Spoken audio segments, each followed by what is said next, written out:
Erev Tov, que ces paroles de Torah soient les Ilud Nishmat, Arlet Baya Bat Rachel, et pour la guérison rapide de Sandrine Yael Badina Devora.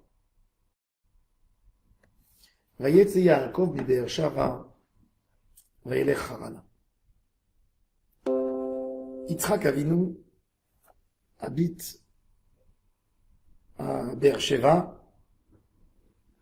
Yaakov Avinu dans la maison de son papa. Il a 103 ans en ce moment. C'est peu après la bénédiction, la mère Rivka entend son fils qui cache pas sa colère et qui dit: je souhaite la mort de mon père pour pouvoir tuer mon frère. Des phrases incroyables. C'est, entre parenthèses, là on voit un peu l'extrémisme. Quand un homme il est obsessif et il n'est pas dans un chemin droit, vous voyez comment la gentillesse vis-à-vis de son père se retourne à la plus grande des cruautés, à être capable de prier et de souhaiter la mort de son père pour pouvoir se venger de son frère. C'est pour ça que Esav, qui est parti avec sa rigueur, qui a commencé du bon sens, d'être là et d'être un dévoué de son papa, mais sans quelque chose qui équilibre, il est parti à l'extrême de l'extrême. Ça veut dire, imaginez-vous dans l'heure, un homme il veut faire plaisir à son papa, l'heure après il insulte son père et il souhaite sa mort pour pouvoir tuer son frère qui l'a devancé et qui a pris la bracha. C'est le caractère humain. Quand on ne gère pas les midotes, quand on ne travaille pas sur nous, ça fait peur, mais on peut arriver rapidement dans ces endroits. En tous les cas, il y a Yitzhak et Rivka ont peur pour Yaakov. Il envoie à Haran pour aller épouser. Et chez lui, c'est très clair. Il lui impose déjà avec qui se marier. Il lui dit: va dans la maison de Lavan, le frère de ta mère, il a des filles. Tu prendras de là-bas une femme. Donc son chemin est très clair. Yaakov Avinu qui quitte ses parents et qui va s'installer 14 ans dans la yeshiva de Shem et de Héver. D'après le conte, Shem, le fils de Noé, était vivant encore. Il est mort 3 ans après que Yaakov a quitté sa yeshiva et parti à Haran.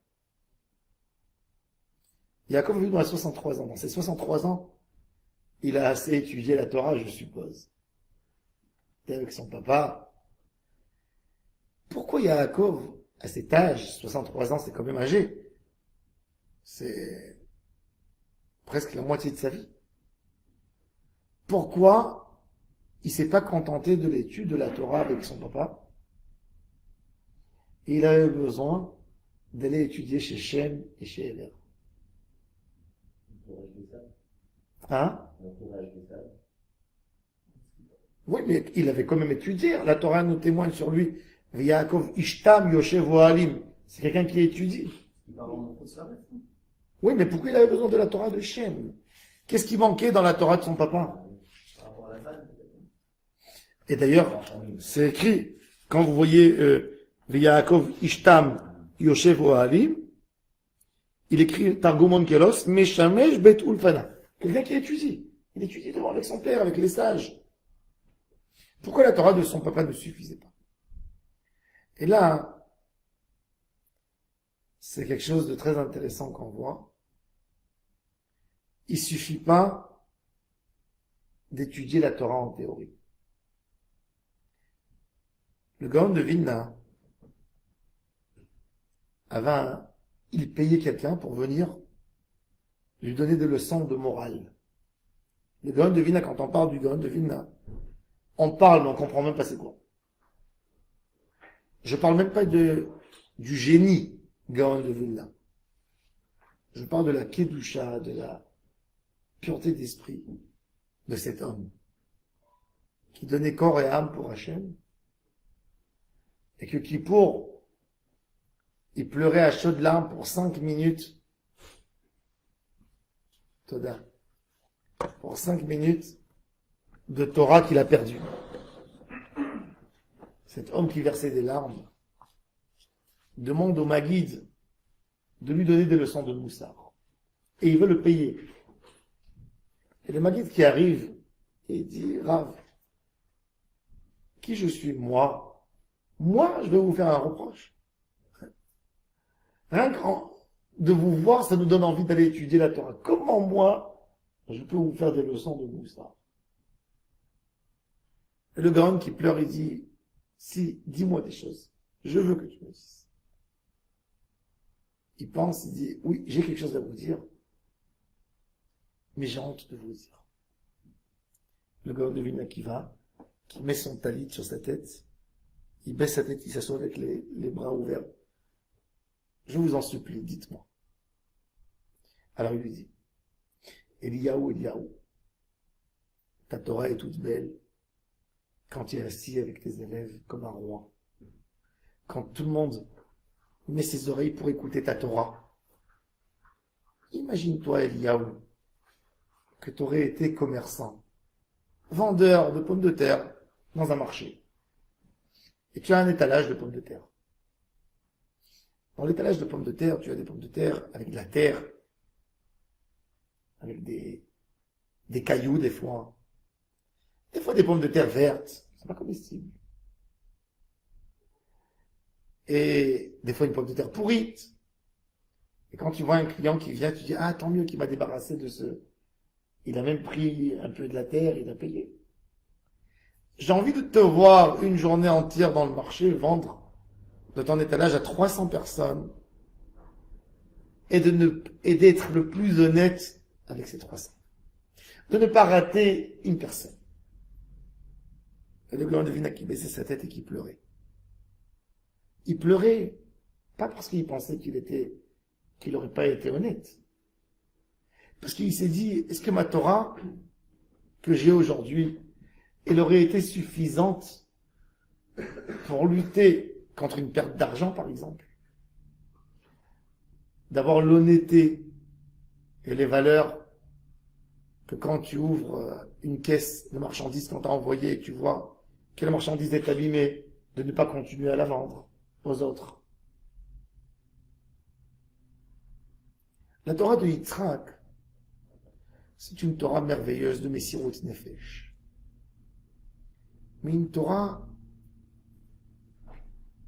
qui est bonne, mais qui est en même temps détachée du monde de l'action. Et c'est pour ça que Yitzhak n'est même pas conscient de ce qui fait son fils Esav. Son amour envers son fils l'aveugle de ne pas voir la réalité. Yaakov dit, si je pars comme ça, chez Lavan, il va tuer sa spiritualité. C'est ce qu'il fait Yaakov. Il va aller étudier chez Shem, Sem, le fils de Noach, qui a grandi dans les générations avant le déluge. Que leur faute principale était le vol, le mensonge. Lui, il sait c'est quoi la vanne. Pour lui, la vanne, c'est un étudiant. Eh bien, chez lui, je pourrais prendre des vraies armes. Je pourrais me charger des vraies armes pour pouvoir lutter contre la vanne. La vanne est considérée comme un qui a menacé le peuple d'Israël. Une des plus grandes menaces sur le peuple d'Israël est la vanne. Dans la Haggadah de Pessah, on mentionne le texte de Parashat Kitavo, le texte que l'homme dit quand il amena un panier de fruits à Jérusalem, les bikurim, les nouveaux fruits du champ. Et là, on a besoin de dire une parole. Hachem, regarde d'où on a commencé. On a commencé de Arami, qui voulait éliminer Oved Avi. Il voulait faire du mal. Les Mefarshim de la Torah, de la Haggadah, se posent la question où on a vu que Lavan a voulu exterminer le peuple d'Israël. Il est vrai que quand Yaakov, à la fin de la paracha, se sauve de la maison de son beau-père, se sauve, sans l'avertir, il prend Rachel et Léa et ils s'en va. Et Lavan le poursuit. Mais Lavan n'est pas parti le poursuivre pour tuer Rachel et Léa. Maximum, il serait battu avec Yaakov, il aurait fait un dégât. Mais il n'est pas parti. Comment tu peux dire que Lavan voulait exterminer le peuple d'Israël? Est-ce qu'on n'a pas vu un beau-père qui n'aime pas son beau-fils, son gendre? On en a vu. Est-ce qu'on n'a pas vu une belle-mère qui n'aime pas sa belle-fille? On a vu. Alors, en quoi, particulièrement, Lavan sort de l'exception? On en a vu. Est-ce que ça, qui n'aime pas son beau-fils, son gendre, ça le rend l'ennemi du peuple d'Israël? Mais la réponse, Yaakov Avinu, quand il était là-bas, dans la maison de Lavan l'a escroqué 100 fois. Vous savez, quand on a affaire à des voleurs, à la fin, hein, vous voulez récupérer ce qu'on vous a volé. Vous avez quelqu'un à côté de vous qui vous vole tous les jours. Tous les jours, il vous vole. Vous savez qu'il vous vole. Et un jour, vous voyez qu'il n'est pas là et on lui a posé une machine à côté de sa maison. On lui a fait une livraison. Vous dites, tout ce qui m'a volé, ben, moi, je récupère un peu. Je reprends chez moi. Quand vous avez fait ça, vous êtes devenu voleur. Même si c'est pour vous rendre votre argent. Il vous a volé 100 fois plus que ça.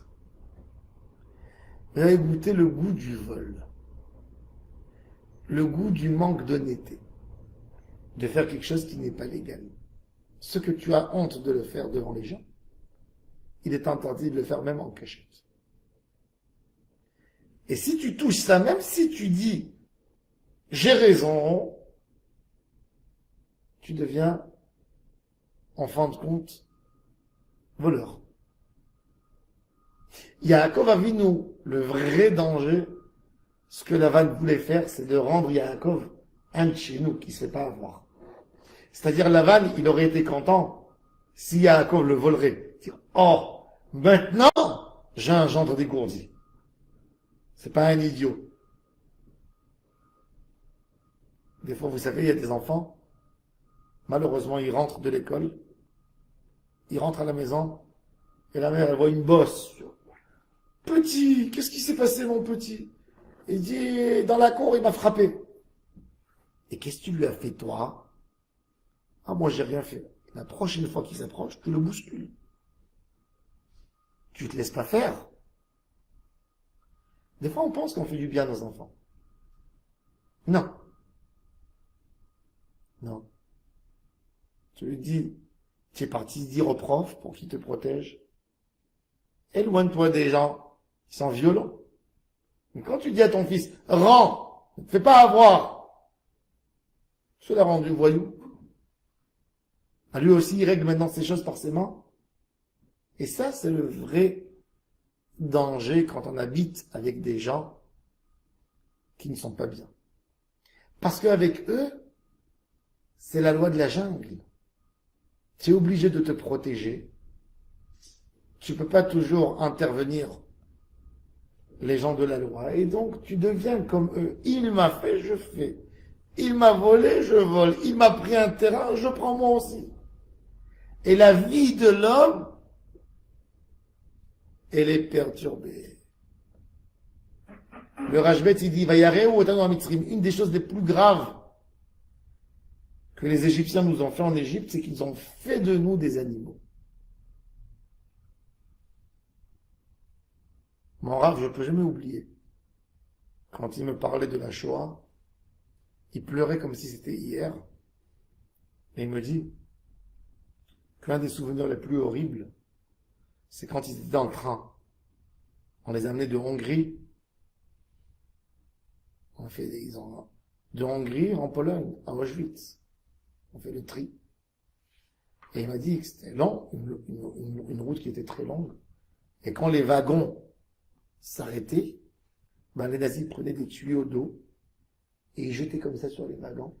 Et les gens, ils avaient la bouche comme ça pour avoir quelques gouttes d'eau. Et ils grimpaient les uns sur les autres. Il m'a dit, il y a des gens qui sont morts. Il me dit, ils nous ont rendu des animaux. Aucun pitié. Tu as qu'un instant animal de résister. Il me dit, quand je pense comment les gens ils se jetaient pour du pain, il y avait des gens qui mouraient.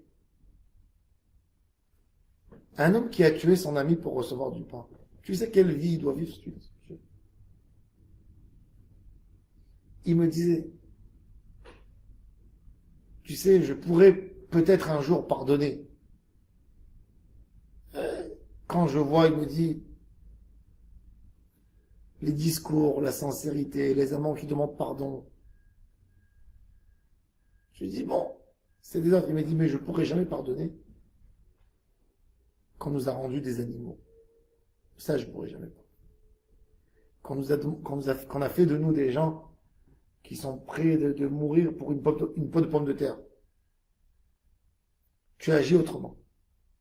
Ça, c'est le danger de vivre avec des gens qui n'ont pas de valeur. Eh bien, ça, c'est Arami Ovedavi. Yaakov ne serait plus le troisième patriarche s'il aurait décidé de ne pas se faire arnaquer par son beau-père. Il aurait récupéré son argent, il l'aurait gardé. Il aurait montré à Lavan très rapidement qu'il est pas moins dégourdi que lui aussi il peut être voyou. Mais il n'aurait pas été le troisième patriarche, il n'aurait pas été Yaakov Avinu. Et ça, c'est ce que Lavan voulait. Dans la profondeur, ça c'était. Et donc, Yaakov Avinu va se renforcer. Combien d'années il reste chez Shem? 14. Et pourquoi 14? J'ai eu un chidouche. Qui c'est qui a fait la proposition de 7 ans pour Rachel? C'est Yaakov. Lavan lui dit, tu vas pas travailler gratuitement, qu'est-ce que tu veux, dis-moi? Il lui dit, je travaille 7 ans pour ta fille. Pour demander sa main, je te donne 7 ans. Maintenant, Yaakov savait que Lavan était un roublard. Donc, qu'est-ce qu'il s'est dit? Il allait le rouler à 100%. Donc, il a prévu 14 ans chez Lavan. Contre ses 14 ans, il a fait 14 ans d'études de Torah. C'est-à-dire qu'il faut se préparer pour sortir dans la rue. Quand tu deviens commerçant, tu es obligé de connaître parfaitement toute la halachot de Gezel, ne pas voler. Ne pas voler. On s'imagine que voler, c'est aller casser une vitrine d'une banque. Non? Il y a beaucoup d'options pour voler. Un jour, j'étais au super, je voyais une dame, il y avait des fenouils sur l'étalage du fenouil. Ils étaient vraiment sales. Elle prenait les fenouils, elle nettoyait, elle récupérait dans les sacs des belles fenouils. Je dis, madame, quand c'est écrit le kilo, le prix du kilo, il est compris avec la saleté elle pèse. Ce que vous êtes en train de faire, vous êtes en train de voler. Elle m'a dit, laisse-moi tranquille. J'ai dit, non, vous volez, madame. Vous volez. Qu'est-ce que vous croyez? Vous allez arriver au Lamaba, vous avez économisé 1,5 shekel de fenouil, et vous allez retourner en Gilgoul. Oui, mais les gens ne se rendent pas compte. Le Gezel, les plus graves du Gezel, c'est ces petites choses qu'on s'imagine pas. Oh, ils nous roulent assez, ils nous volent assez, ils ont fait monter leur prix. Ben, n'achète pas s'ils ont fait monter. Si t'es pas content, ils ont fait monter les prix, ne mets pas tes pieds dans ce magasin. Mais pourquoi tu rentres et tu voles? Pourquoi tu fais pas attention au mammon de l'autre? Et ça, malheureusement, c'est ce que la Gemara elle dit. Rov haolam nichshalim begezel. Rov. C'est des petits gazelles comme ça. Des petits gazelles. Un gazelle, c'est, tu arrives, tu es sur la route, tu sors et tu doubles en dernière minute. C'est du gazelle. Tu as volé à quelqu'un 2 minutes, 3 minutes. C'est du gazelle. Il y a du gazelle Shena, il y a du gazelle date, il y a du vol au travail. Combien ton employeur, il te permet de parler au téléphone? Combien tu as le droit de parler? Combien de fois tu as le droit de, surtout dans le mondial, combien de fois tu as le droit de regarder ton téléphone pour savoir c'est quoi les résultats? Hier, je marchais dans la rue le soir, j'étais à Natania. Tout d'un coup, il y a un monsieur qui me cogne dedans. Je regarde comme ça, je dis, qu'est-ce qui se passe? Il était avec son téléphone en train de regarder le foot, le jeu. Il marchait comme ça, il regardait. Il m'a cogné la tête. Il m'a presque fait tomber. J'ai dit, mais c'est quoi cette folie? Pas tour. Il dit, c'est que ma mitzvah. On s'imagine pas. Yaakov Avinu, justement, a besoin d'un grand rave pour se renforcer dans ce lien de Gédel, pour ne pas perdre sa qualité de patriarche. Yaakov Avinu s'est tellement sauvé de Esav, vous savez. Des fois dans la vie, on a quelque chose de terrible en nous. On lutte très fort pour s'éloigner d'une midara. Et quand on a fini avec quelqu'un, eh ben on tombe avec, c'est par rapport à nous. Elle nous revient d'autre part. Yaakov Avinu, il a fait tout pour s'éloigner de ton frère Esav. Finalement, il va fréquenter un homme mauvais, pas moins que Esav. Son beau-père. De vivre chez son beau-père. D'avoir chez lui 11 enfants. 12 parce qu'il y avait aussi Dina. Binyamin est né en Israël. Et de faire attention qu'il n'apprenne pas de son beau-père, c'est énorme. De voir qu'est-ce qu'elle vaut notre Torah. Nous, on s'imagine toujours, on a même des fois, on a des préjugés par rapport aux gens qu'on voit, comment ils se gèrent, comment ils vivent. Et la Torah, elle dit, est-ce que tu t'es regardé toi? Est-ce que toi, tu sais gérer la vie? Est-ce que toi, tu sais comment te comporter? Les gens parlent. Mais est-ce qu'on est vraiment capable d'avoir une vraie maîtrise de nous-mêmes? Ça, c'est le Ikar de la Avodat Hashem.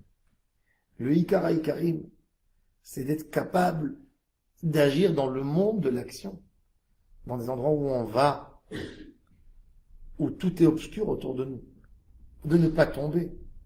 Combien tu essaies de t'attraper.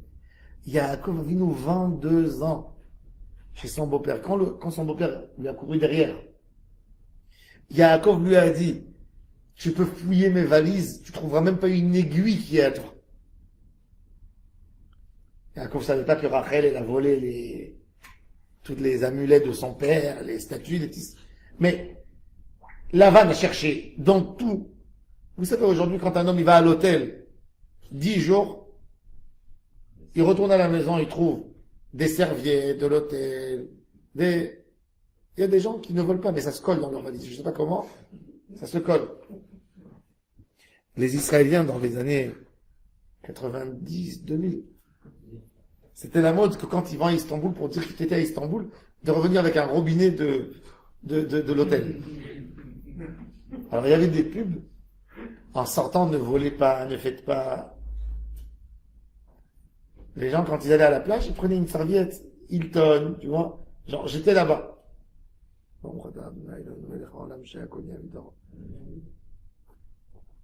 Un jour, j'étais à Paris. Chez quelqu'un, il m'a invité pour une Hanouka de Baït. Je rentre, je mets les mezuzot. Et quand j'arrive dans la cuisine, je vois 200 cuillères accrochées sur le mur. Je dis, c'est quoi, je voyais pas les houlards là-dedans. Je dis, c'est une belle collection de cuillères, c'est quoi ça? Il me dit, c'est tous les cafés de Paris, chaque café que je vais, Je prends une cuillère. Je dis, qu'est-ce que tu fais? Je mets dans ma poche, la cuillère. Je lui ai dit, tu sais, il y avait une fois un café à Paris, le plus prestigieux de Paris. Pour rentrer dans ce café, il faut payer le verre de café, il vaut 150 euros. Pourquoi? Parce que dans ce café, tout le service est en or. Alors il y avait deux amis, un juif et un arabe. Ils sont rentrés et l'arabe dit au juif, tu sais, je vais te lancer quelque chose, on va voir est-ce que tu es capable. Maintenant, il y a des gardiens, vous savez, les serveurs, ils gardent, ils regardent la table, le service est en or. Il y a des cuillères. Il dit, on va voir est-ce que tu es capable de mettre dans ta poche une cuillère, de voler une cuillère. Le juif, il dit à l'arabe, commence-toi. L'arabe, il attend comme ça, il fait bouger quelque chose, et quand il regarde, hop, il prend, il met la cuillère dans sa poche. Il dit au juif, maintenant attends, toi, les gardiens, ils sont tous comme ça, ils regardent, pour ne pas qu'on vole, parce qu'ils comprennent qu'il y a quelque chose qui va se faire. Le juif, il prend la cuillère en or, il dit, regardez, vous voyez cette cuillère? Je la fais rentrer dans ma poche, elle sort de la poche de l'arabe.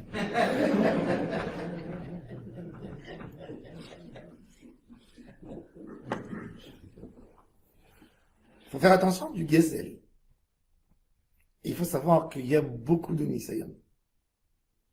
De Nisayan dans le travail, les heures supplémentaires. Et ça, il faut faire attention parce que ça, Hachem ne peut pas pardonner. Ça ne t'appartient pas. Ça appartient à celui qui t'embauche, ton employeur. Le Yazor Kloum. La Gemara dit Gazal Tmara, il a volé une date. Il faut la ramener derrière son propriétaire, même s'il habite en Iran. Il n'y a pas de tchouva pour du gazelle. Il n'y a pas. Ça se pardonne pas. Il faut aller payer. Si la personne ne trouve pas, alors il doit acheter des choses pour le public. Il va offrir des livres dans un lieu de culte. Il va donner de l'argent pour des lampes dans la rue. Peut-être la personne à qui il a volé va tirer profit et il va lui rendre quelque chose. Ou à ses enfants. On essaye, au moins. Mais il n'y a pas une réparation. C'est un malheur. Celui qui a pris de l'argent, il ne sait pas à qui, c'est terrible. Terrible. Il y avait aux États-Unis un juif qui était fabricant des sachets pour les goûter pour les enfants, vous savez, les petits sachets des sandwichs. Ils vendaient 100 paquets, 100. Un jour, la machine est tombée en panne, elle faisait rentrer elle a fait rentrer que 98. Il s'est pas rendu compte, c'était déjà emballé. C'est parti dans les super. Il a attendu 3-4 mois qu'il reçoit des lettres pour rendre. Rien du tout. Il a dit, chouette. C'est sympa ça. Il n'y a personne qui s'est rendu compte. En France, à Paris, il y a quelqu'un qui a essayé de faire ça. C'était un magasin de baguettes. La baguette en France, elle doit peser 220 ou 240 grammes, j'ai oublié. Et là, il y a un retraité. Tous les jours, il allait dans une boulangerie. Il achetait une baguette. Il rentrait à la maison, il la pesait. Et il a trouvé quelques boulangeries qui mettaient 15 grammes de moins. Et il voyait tous les jours, c'était 15 grammes. Vous savez combien ça économise sur des quantités énormes quand on fait 20 000 et 30 000 par jour. Donc celui-là, il est passé de 99 sachets à 98, après à 97, il a fait 95. Et jamais aucun retour. Un jour, un Shabbat, il est rentré dans une synagogue, et le rabbin parlait de la faute du gazelle, du vol. Il disait, quelqu'un qui a volé tellement de personnes, comment il peut réparer? Et ça lui est rentré. Il a compris son problème. Et il a vu noir autour de lui. Il était déjà 7 ans impliqué dans ce vol, tout le temps. Tout de suite, il a donné l'ordre dans les machines de remettre à 100, mais il savait pas comment réparer ce qu'il a fait. Il a volé toute l'Amérique. Il est parti chez le Stapler, il a voyagé en Israël, le papa du Rav Chaim Kanievski, Zachar Tzadik Livracha. Il lui a dit, Rabbi, qu'est-ce que je fais? Il lui a dit, t'as volé combien de sachets? Il a dit, pendant 7 ans, tu es comme ça? Il dit, maintenant 7 ans, tu remets dans tous tes sachets 105 sachets. Tu as pris 5, tu vas rendre au consommateur 5. Il dit, oui, mais les enfants, ils ont grandi, ça y est, les mamans. C'est pas tes affaires. Toi, tu dois rendre. C'était lourd pour lui parce que maintenant, il fallait rendre ce qu'il a volé. Quand l'homme, il vole, il pense pas. Mais quand il doit rendre. Et il a tenu. Et voilà que 3 ans après, qu'il met toujours 105, il y avait un programme dans la télé américaine qui cherche vous savez, il cherche des voleurs. Il prend chaque fois un article et il vérifie est-ce que c'est bien, est-ce que c'est correct, est-ce que tous les et ils ont vu chez lui toujours 105 d'un super, un autre super, et ils ont fait une publicité. Regardez cet homme, comment il est honnête, il vous donne toujours 5% gratuit. Et depuis ce jour, Walmart, ils lui ont demandé, les grandes chaînes et il a eu la bracha. L'honnêteté, on perd pas avec l'honnêteté. Yaakov Avinu, cette idée, Emet Yaakov. Un homme comme Yaakov, il aurait été découragé. Il s'est fait voler, escroquer 100 fois par Lavan. 100 fois. Il dit, je vais être malin. Non. Akadosh Baruch Hu lui donnait tout ça. Le soir, quand il dormait, Lavan, Akadosh Baruch Hu, Lavan, il disait à Yaakov, tous les animaux qui sont tachés, ils ont cette tâche, ils sont à toi. Les malachim, ils venaient le soir, ils rendaient les animaux du troupeau de Lavan, avec les couleurs comme ça, et ils les amenaient chez Yaakov. Et Yaakov s'est enrichi. Quand Yaakov Avinu a quitté la maison de Lavan, pour que vous compreniez, il avait un troupeau avec 22 000 bergers allemands. Pour guider. Combien de chiens on a besoin pour un troupeau de, par exemple, 300 bêtes? 3 chiens, 2, 3 chiens, 4 chiens, 1 chien par 100, pour les guider, pour les orienter. Il avait 22 000 chiens qui s'occupaient des troupeaux. Imaginez-vous le nombre d'animaux qu'il avait. Quelle richesse! En 22 ans. Dont 14 ans qui n'a pas touché un sou.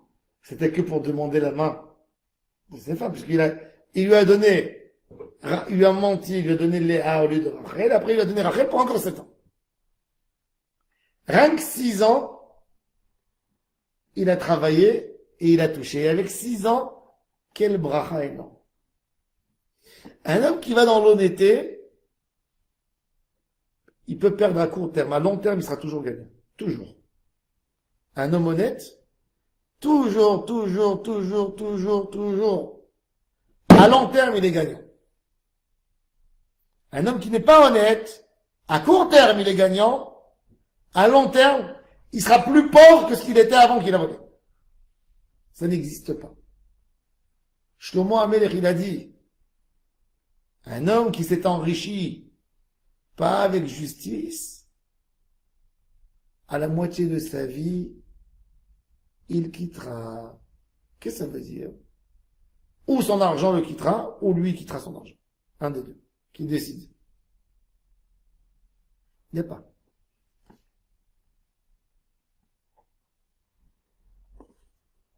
L'argent volé, il ne reste pas. Les tzadikim, leur argent, c'est le témoignage des bonnes midotes. C'est pour ça qu'il y a Yaakov Avinu. Dans Parashat Vayishlach, il va récupérer les restes à côté du fleuve. Pachim Ktanim, il dit Rashi. Dans le déménagement qu'il a fait, il restait. Pourquoi? Parce que l'argent du tzaddik, c'est son honnêteté. Il a sué pour avoir son argent honnêtement.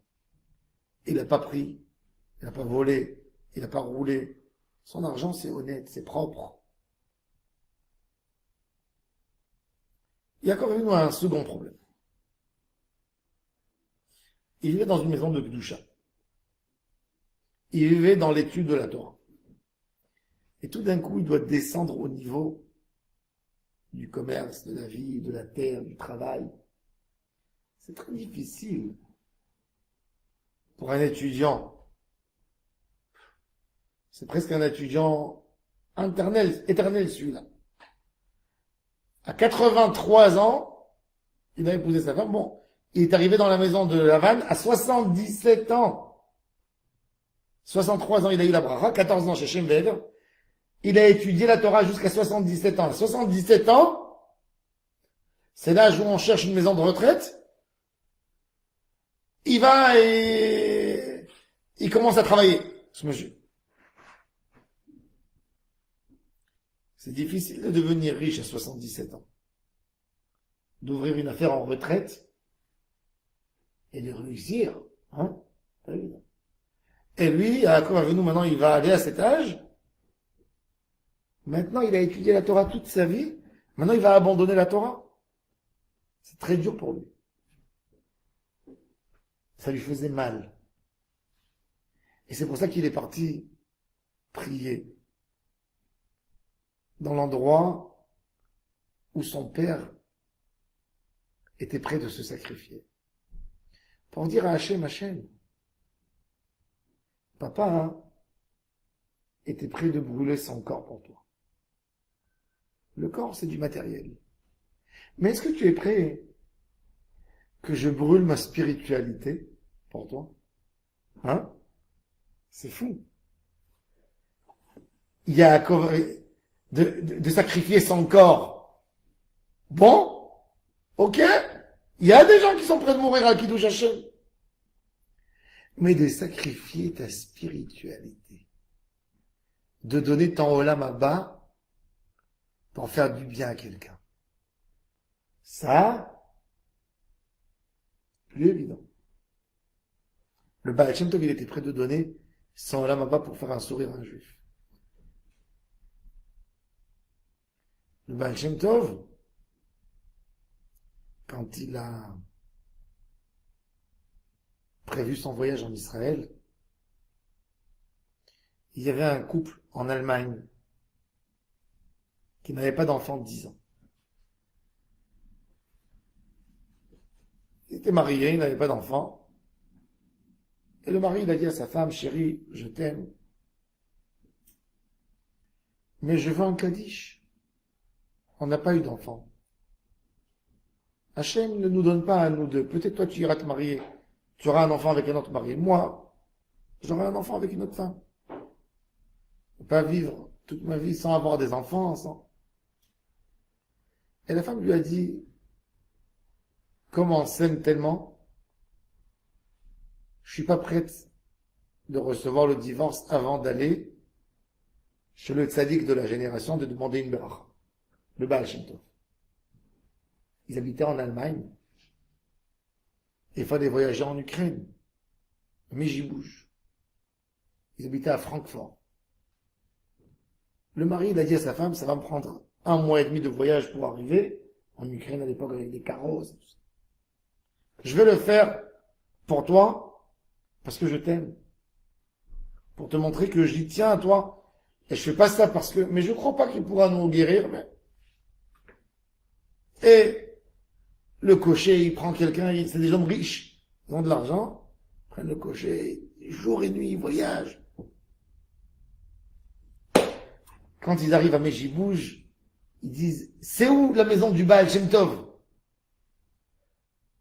Et les Juifs qui leur arrêtent, ils leur disent, je suis désolé de vous dire, mais vous venez certainement pour une bénédiction.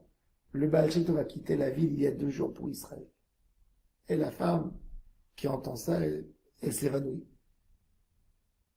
Et le mari, il apprend, il enlace, dit, chérie, moi je vais attraper le Baal Shem Tov, t'inquiète pas, on va le suivre.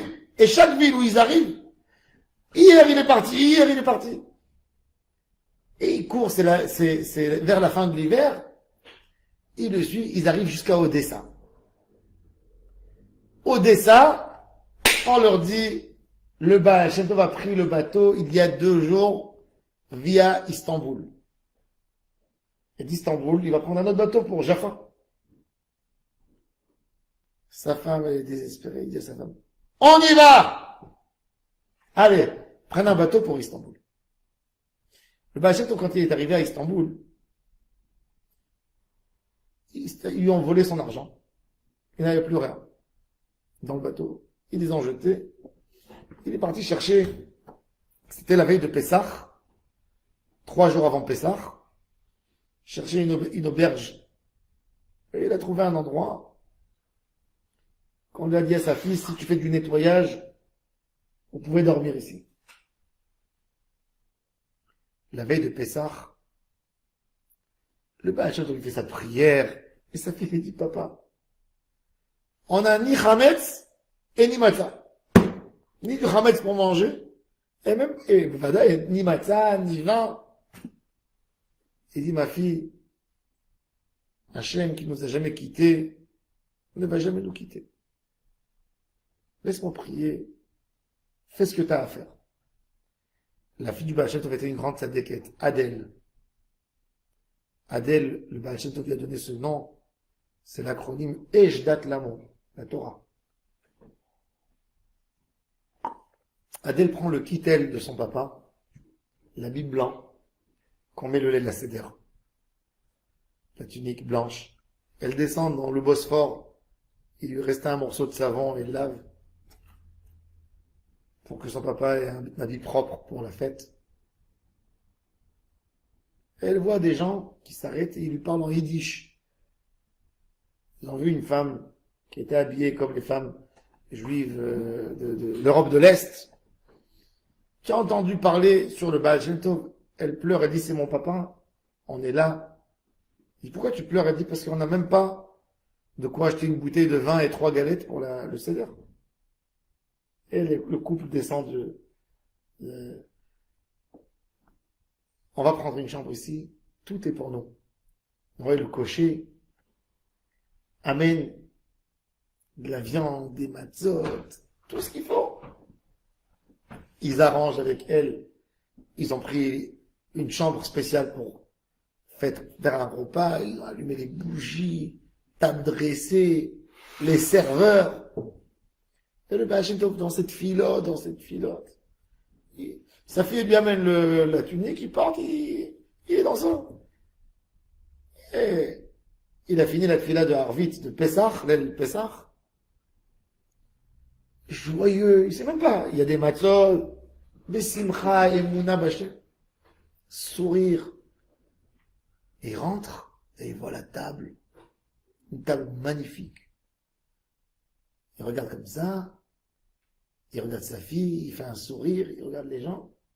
Il fait un sourire de politesse. Il pose pas de questions, et il commence son seder. Avec des cavanotes, des cavanotes. Bon, il y a une longue histoire, je vous raconte que celle qui correspond. Quand il est arrivé au psaume de Tehilim, Hodou Lachem Kitov, Kidor Lamchazor, Elohe Elohim, il s'arrête, il regarde la table, il dit à sa fille, qui c'est qui nous a fait cette si belle table? Et la fille, elle dit, voilà ce couple. Et elle lui raconte l'histoire du couple en pleurant. Ils sont venus, ils ont quitté Francfort pour venir à Mejibouj. Et regarde qu'est-ce qu'ils ont passé, tout ça pour venir te demander une bracha. Et toi, tu veux leur donner espoir. Si tu dis oui, oui, sinon ils vont rentrer, ils vont divorcer.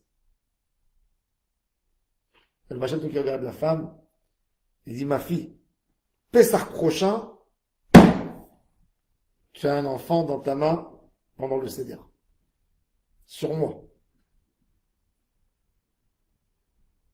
Et il commence cette filote, et tout d'un coup, il le voit, il devient pâle, et il a les larmes qui coulent des yeux, pâle, blanc, que des larmes. Et tout d'un coup, il entend qu'il crie, comme dans un sommeil. Eh ben, je ferai par amour tout. Et encore une fois, il est en calme. À un moment, il rougit. Et il se lève, et il danse, et il larmoie, il danse, et il larmoie. Et sa fille lui a dit, papa, qu'est-ce qui se passe? Qu'est-ce qui se passe? Il a dit, quand j'ai promis à cette dame que l'année prochaine elle allait avoir un enfant, je suis monté, ma neshama elle est montée dans le ciel, et j'entendais les anges qui disaient à Hachem, toi tu as dit que cette femme n'aurait jamais d'enfant avec cet homme. Lui il est venu, Israël, Hachem David t'a contredit. Mais maintenant lui il a promis ça en ton nom. Cette femme, pour elle, c'est le représentant du bon Dieu, cet homme. Elle y croit en lui. Maintenant, si elle va pas avoir un enfant, elle va dire, tout c'est du mensonge, la Torah, Hachem. Elle aura un enfant. Mais Israël, Hachem, il n'a plus de Chelek Leolam Haba. Qu'est-ce qu'il parle au nom d'Hachem? Il peut promettre comme ça?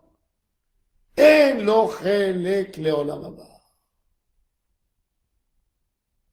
Le Hachem, il a dit, je ferai tout par l'amour d'Hachem. Même si j'ai pas de Olam Haba. Je ferai tous mes mitzvot sans avoir Olam Haba. T'es content? Pour une fois dans ma vie, je vais faire les mitzvot de l'Eshem Shamaim.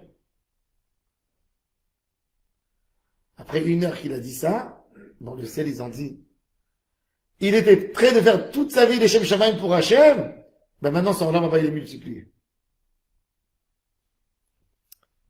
Être prêt de donner sa spiritualité.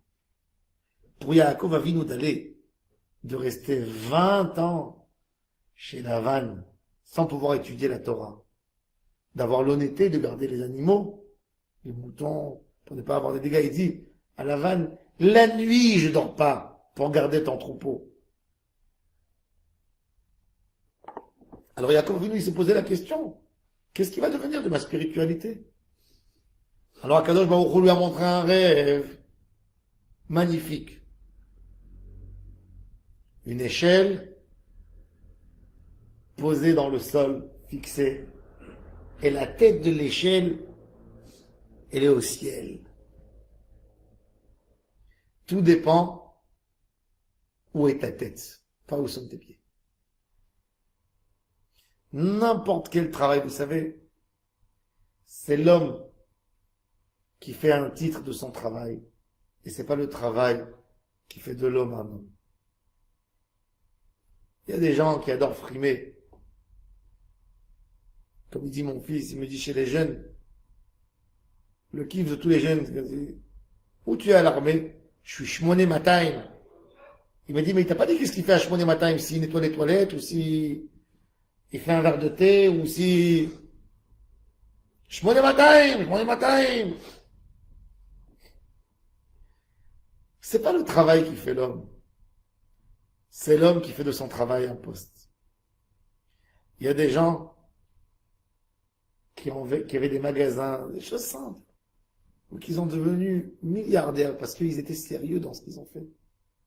Parce qu'ils se sont jurés à eux-mêmes de donner à leurs clients le meilleur, d'être des dévoués des gens, des dévoués de leur travail. Ça, c'est les grandes personnalités. C'est l'homme qui fait de son entourage un entourage.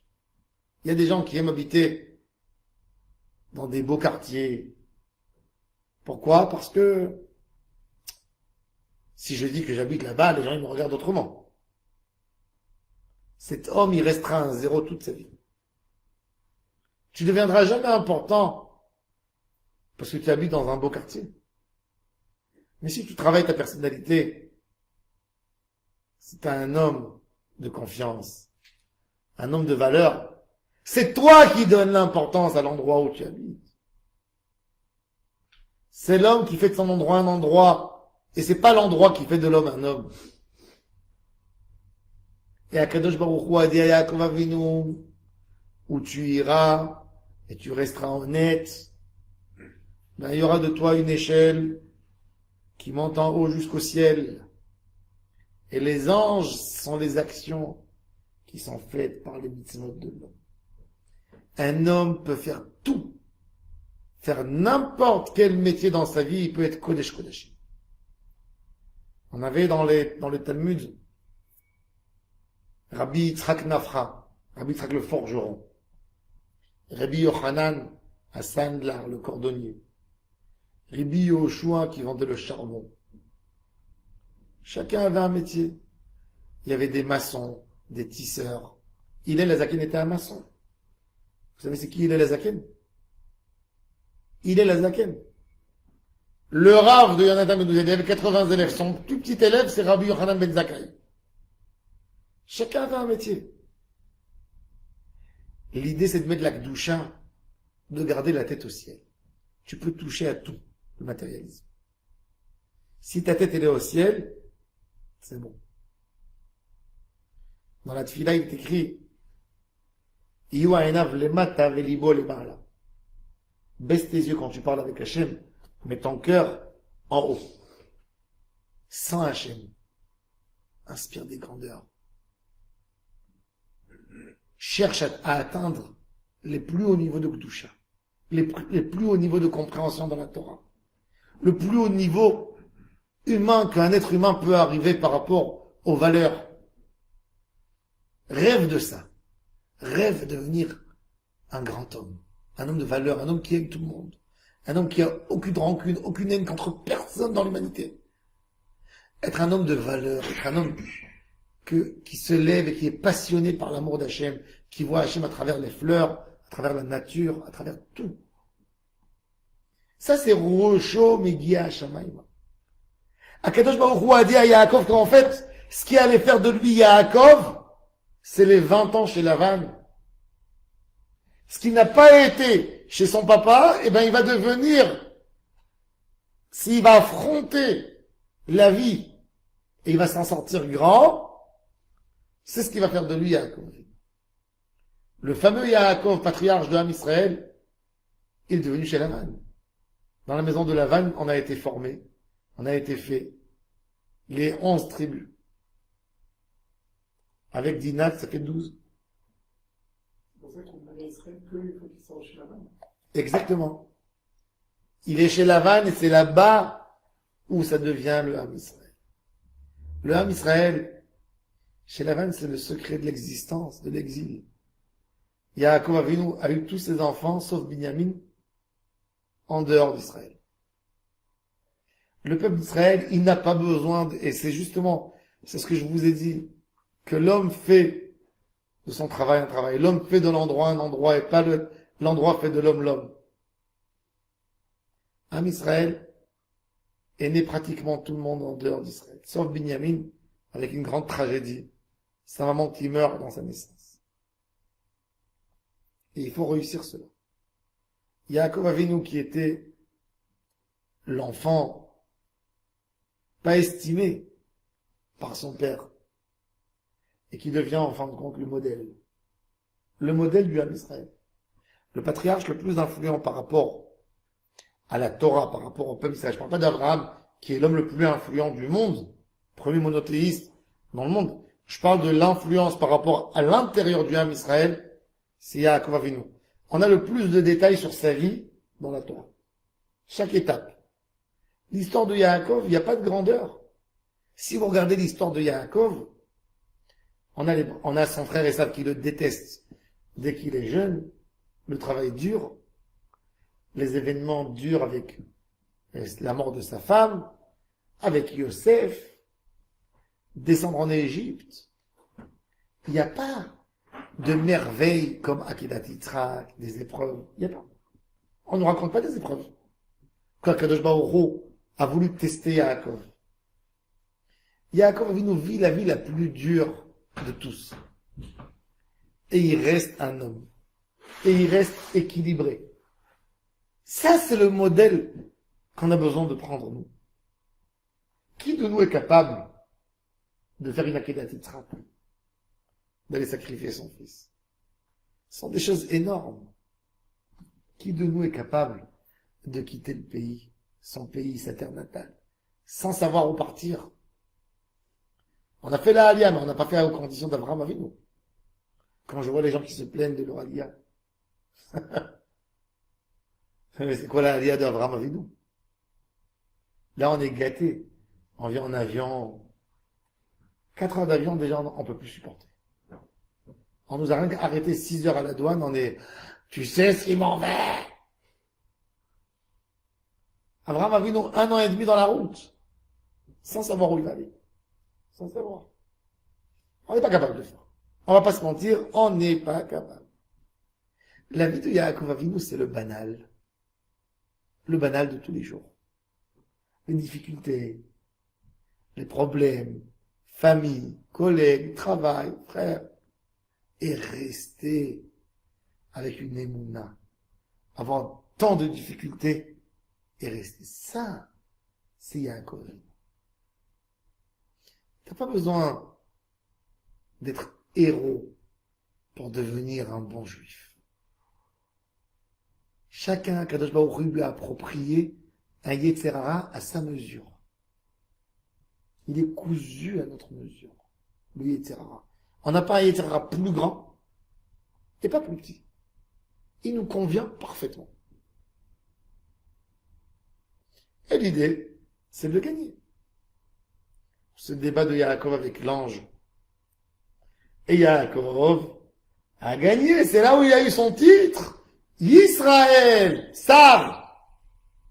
Ki saritaim Elohim. Veim anashim. Il lui dit, non, c'est pareil qu'Elohim. De gagner un ange, vous savez, c'est un grand effort. Mais quand on te dit, t'as un ange qui vient se bagarrer avec toi, tu te dis, si je le gagne pas, ce sera une tâche. Là, je vais me mettre. Des fois, on peut gagner les grandes guerres, mais pas les petites. Pour un homme, c'est plus facile de faire un geste énorme que de faire un petit geste. Vous savez? Un homme, c'est plus facile pour lui dans sa tête, parce que quand il fait un grand geste, c'est un geste qui sera écrit dans l'histoire. C'est un geste qu'on va parler de ça. Mais quand t'es à la maison, on t'a dit un mot et t'as pas répondu. Ça, c'est la vie. Ça, c'est le vrai débat. Et ça, c'est Yaakov Avinu. Toute sa vie. Toute sa vie. Toute sa vie, tous les jours, tous les jours, tous les jours. Im Anashim, il a lutté avec qui? Avec son beau-père.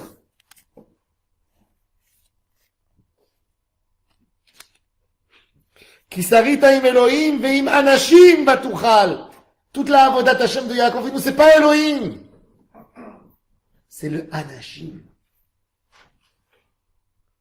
Tu étais avec un entourage. T'as pas abandonné ta avodat Hashem. Tu étais là. Tu as cherché toujours les bonnes mesures. Ça, c'est la avodat Hashem de Yaakov. Anashim. Être dans ce monde si compliqué. Si compliqué. Avec ce qu'on s'imagine qu'on connaît le monde, on ne le connaît pas. Un homme, il vit avec sa femme 20 ans. Tout va bien. Et tout d'un coup, d'une bêtise, ça explose dans tous les sens. Et il dit, je ne l'ai jamais connu comme ça. Oh là là là là là là. Qu'est-ce qui se passe? L'être humain, c'est compliqué. C'est compliqué. Il n'y a rien qui ressemble à rien. Chaque jour, c'est une vie. Chaque jour, c'est un débat. Et si tu as eu le miracle 20 ans, ça ne veut pas dire que tu l'auras 21 ans. C'est comme ça. D'être capable de lutter tous les jours pour rester équilibré, surtout dans notre génération. La plus grosse épreuve de cette génération, vous savez c'est quoi la plus grosse épreuve? C'est de rester équilibré. Vous savez qu'est-ce qu'ils vont dire dans 30 ans, quand ils voudront parler d'un tzaddik dans son enterrement? Ils vont dire, vous savez, ce monsieur n'avait pas Instagram. Il n'avait pas Facebook. Il était un homme qui faisait pas les choses pour les autres. Mais c'est ça. Aujourd'hui, dans la génération, il y a un fou. Il fait quelque chose, tout le monde le copie. Vous allez voir maintenant les coupes de cheveux des joueurs, ceux qui vont être célèbres, les coiffeurs, ils devront faire les coupes de cheveux qui ressemblent à ce qu'ils ont. C'est comme ça. Mon père, il me racontait, que quand il était jeune, ils étaient tous fous de Elvis Presley. Il me disait, j'y allais avec ma mère, il m'a dit, j'étais prêt de ne pas manger un mois pour avoir un pantalon comme celui d'avoir la coupe de cheveux qu'il avait, d'avoir les cheveux comme ça, de devenir mince comme lui, c'était leur idole. Il vivait que ça. Aucune personnalité. Rien. Et ça, c'est le vrai débat de Yaakov Avinu im Anashim. De vivre avec tout le monde et d'avoir ta propre pensée, ta avodat Hashem, de garder ta tranquillité, de rester simple, de rester un homme de valeur, d'être avec des gens qui parlent du Lachon Hara et toi tu fermes ta bouche, des gens qui te provoquent, qui te parlent et tu réponds pas à leur niveau, des gens qui essaient de te forcer, de t'amener dans la boue et tu restes en haut. Ça c'est la avodat Hashem de Yaakov Avinu. Ça c'est qui s'arrête à Elohim et Imanashim. Ça c'est le travail de Yaakov. Sulam Mutzav Arza. Il est par terre avec tout le monde. Il marche comme tout le monde. Il mange comme tout le monde. Il dort comme tout le monde. Il y a des gens qui s'attendent. Pour eux, c'est quoi un tzaddik? Tu leur dis, c'est quoi un tzaddik? Pour eux, c'est un homme bossu, comme ça, enfermé, mal habillé, que sa maison elle est noire, qu'il vit dans une misère, et qu'il te regarde avec des yeux qui font peur. Hein? Tu dis, celui-là, c'est un tzaddik. Quand il te regarde, tu trembles. C'est ça un tzaddik? Peut-être il y a des tzaddikim comme ça que tu trembles quand ils te regardent. Mais un tzaddik, il est simple. Il mange comme toi. Et comme il a dit un rabbi, il a dit le tzaddik, il mange pour bénir Hachem. Il bénit pas pour manger. Toute sa vie, il a l'objectif, il est différent, c'est tout. Il passe des moments avec sa femme, avec sa famille, avec ses enfants. Un tzaddik, il a des enfants. Il donne à ses enfants de l'affection. Et quand il faut, il va avec son fils à la piscine. Et il reste tzaddik. Tu seras étonné, mais il reste tzaddik. Un tzaddik doit être complet. Doit être à 100%. Ben Adam Lachavero. Un tzaddik respecte sa femme. Un tzaddik ne se sauve pas de la vie. Un tzaddik sort dehors. Il parle avec les gens. Il fait pas rien que t'as un dibour. Ça, c'est un tzaddik. Il est avec toi. Mais il a sa tête dans le ciel. Ça, c'est maintenant la avodat Hashem qu'on rencontre chez Yaakov Avinu. Un équilibre. Un équilibre. Son papa Yitzhak était enfermé. Il était près de devenir de la cendre. Il s'est enfermé. Il est devenu aveugle parce qu'il ne pouvait pas supporter le monde. Quand il voyait le monde, ça lui faisait mal. À un point qu'il s'est aveuglé. Et Yaakov voit les plus grands des misères, mais il reste Yaakov. Il va chez son beau-père, il va chez Lavan, un des hommes les plus mauvais sur terre. Un rachat remarquable. Et il reste ce qu'il est. Quand il retourne en Eretz Israël, il ressemble à Yaakov Avinu qui est sorti d'Eretz Israël. C'est le même. C'est le même. C'est pour ça, il est écrit, Vayavo Yaakov, Shalem, Ir Shechem, Shalem Betorato. Il est retourné de la maison quand il a campé à Shrem. Il a fait exactement le même voyage qu'Avraham Avinu, qui est venu à Adelon Moré. Yaakov Avinu, il fait le même retour. Avraham Avinu, il s'arrête, Shrem, Elon Moré. Ben, Yaakov Avinu, il revient dans cette ville Shrem, avec un parcours particulier. Il s'est sauvé, il est venu, il est Shalem, propre. Yaakov Ishtam. Tam, c'est pareil, c'est Shalem. Tam, c'est Tamim. Shalem. Shalem. Shalem Torah.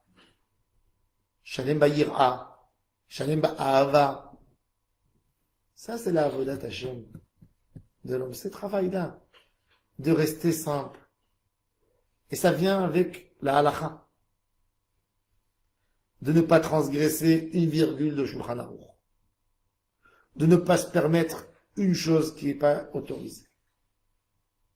C'est dur. Mais quand on commence à comprendre que c'est notre vie, ça devient extraordinaire. Ça devient un avantage. Ça devient une simcha d'être au d'Hachem Yitbarach.